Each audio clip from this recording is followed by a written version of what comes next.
Okay, 11, lesson 7.1f, solve in factored form.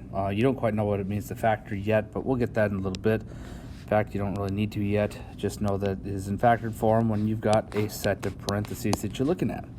Now, the idea is that you need to have the set of parentheses equal to 0 in order to execute what's called the zero product property.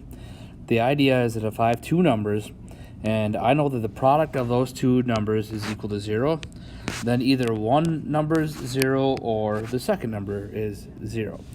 So it might not make a whole lot of sense, but hopefully it helps out in here in the future here. So like I said, already factored. Equation A here, I've got x plus 3 and x plus 2 equals to 0. So here's what I mean by the zero product property. I'm going to take the first set of parentheses of x plus 3, and I'm going to find the number that will turn that expression into 0. So x equals a negative 3. That is one solution to my equation. Because if I put this in for x, that will turn that to 0. 0 times whatever will make it equal to 0. Okay. Take my second set of parentheses, the x plus 2, set that equal to 0. Take away 2 from both sides and get x is equal to negative 2. There's my second answer. This time, if I put negative 2 in for x, that turns into 0, and 0 times anything will give me 0. So the idea is that if your equation is set equal to 0, you can set each of these factors equal to 0 and get your solution. So inverse operations are going to be a must here. So it's subtraction here, add 7, so x is equal to 7. There's one of my answers. 2x minus 7 equals 0. I'm going to use addition, but I'm also going to use division.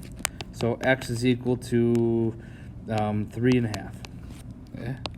One of my solutions is 7. The other answer is 3.5. Okay. Typically, the number of factors or sets of parentheses that I've got will give me the set how many solutions. So 2 sets of parentheses means I'm going to get 2 answers. So here, we'll work through that. Here we go. Add 5, divide by 3. So 3x is equal to 5. Divide by 3. And I got 5 over 3 is one of my possible answers. Got x minus 2 equals 0. Add 2 to both sides. So x is equal to 2 would be my second answer. Okay. Here's one factor, 8x. I'll set that equal to 0 and solve.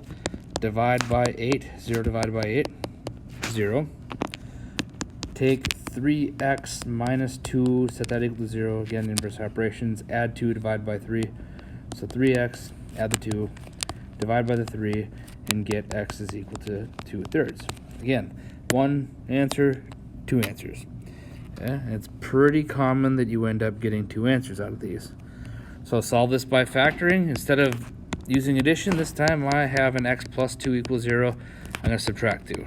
So negative 2 is my solution. X minus 4, I'm going to add 4. Again, I'm using inverses just like I would earlier in the year.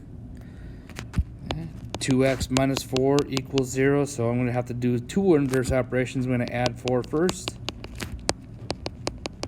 and divide by 2.